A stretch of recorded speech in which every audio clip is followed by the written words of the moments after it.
Hey there guys, I'm Time Lord Fishwick here, and it's been a while. Yeah, I haven't really been doing much on YouTube lately, and I should be doing.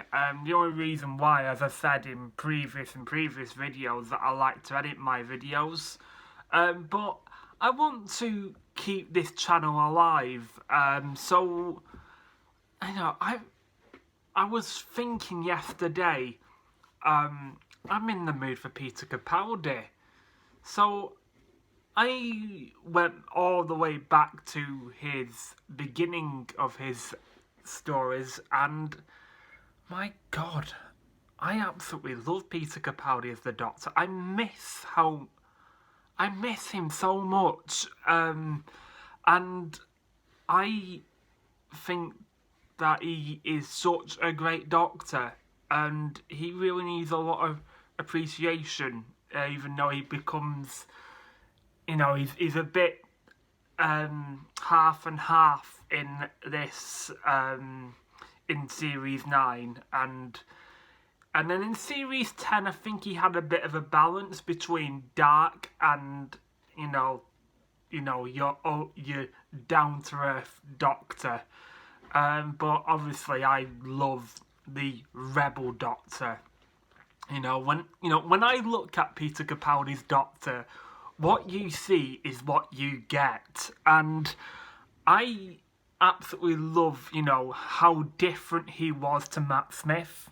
Like when he left Clara in the underground restaurant thing, and I mean that's something what the Sixth Doctor would probably do, and I'm really glad that that they took. When they chose Peter Capaldi as the Doctor, they wanted to do it this way because that's how, that's how I can see Peter's Doctor, and how Stephen Moffat handled him in Deep Breath was absolutely brilliant, and I can honestly say Peter Capaldi, he can act. Like, he didn't even use this as much, unlike Jodie Whittaker. He only used it only a bit. He's not like, zap and then, keeps on checking for every reading like Jodie Whittaker does. He just, the Doctor can figure this out himself. And I think that the dinosaur was a little bit of a waste, but I can understand why it was in it. I also like how Clara was also a bit confused about regeneration, and even though she's seen every Doctor in Name of the Doctor, but still she doesn't understand regeneration, and she's still much more into the young dashing young man, which is Matt Smith, and she's just not really taking on with the 12th Doctor, and I really like how I don't think I know who you are anymore. And that's just another side of the Doctor I love, that we keep on having to guess who this man is slash woman. And that's the beauty thing about Doctor Who. We keep that the Doctor has been a mystery apart from the whole timeless child thing, which I'm gonna do my overall thoughts on series 12 when I get it on DVD or anything like that. But yeah, no, he's just absolutely brilliant, and the clockwork droid was absolutely creepy.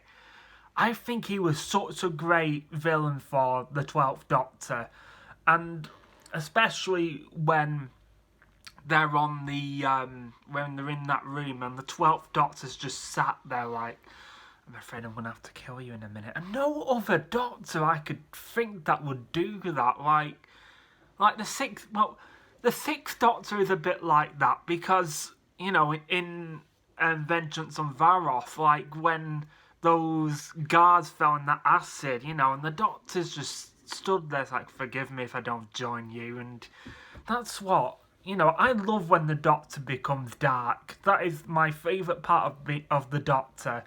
And especially when he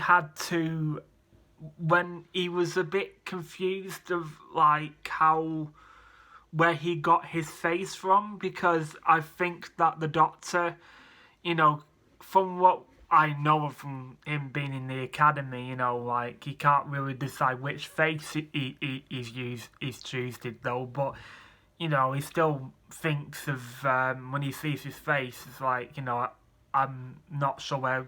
It's like I'm trying to say myself something, but I just can't think what it is I want to say. And obviously he remembered that face from in the Fires of Pompeii when he met Caecilius. Obviously Peter Capaldi was playing him, and I just loved it how confused he was, and especially when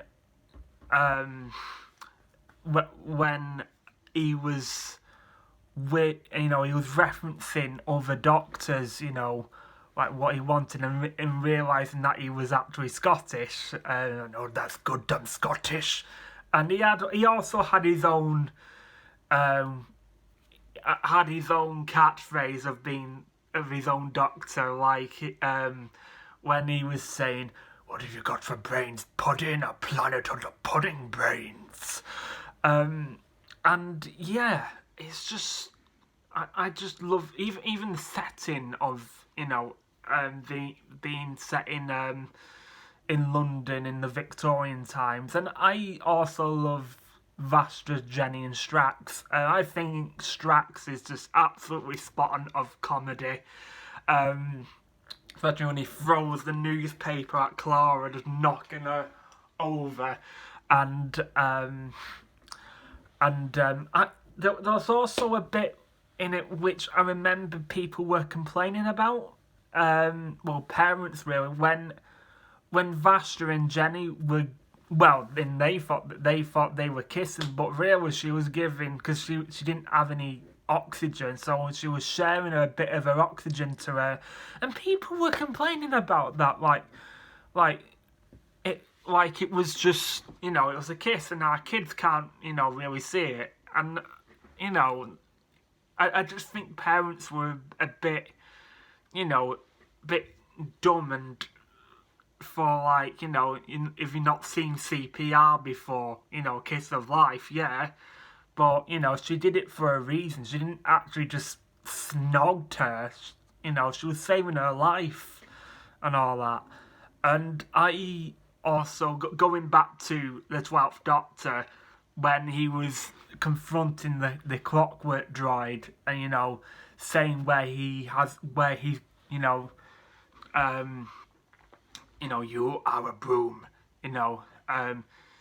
keep on changing the thing, the brush, is it the same broom? Answer, of course it isn't. And I actually love that reference. I don't know if any of you guys know this though, but that's kind of like a reference from Only Fools and Horses, and I don't know if Stephen Moffat was actually, thinking of that, but if he did, I'm happy that you written that in, because that's actually quite funny. Yeah, even when he just showed him the sort of mirror, you just saw the Clockwork Droid just looking at himself, and then you just see the reflection of the Doctor, and he looks fucking scared stiff. I don't know where I got this face from. And especially the bit when he's just also, when he's got the Clockwork Droid against the wall, and then you get onto that point where,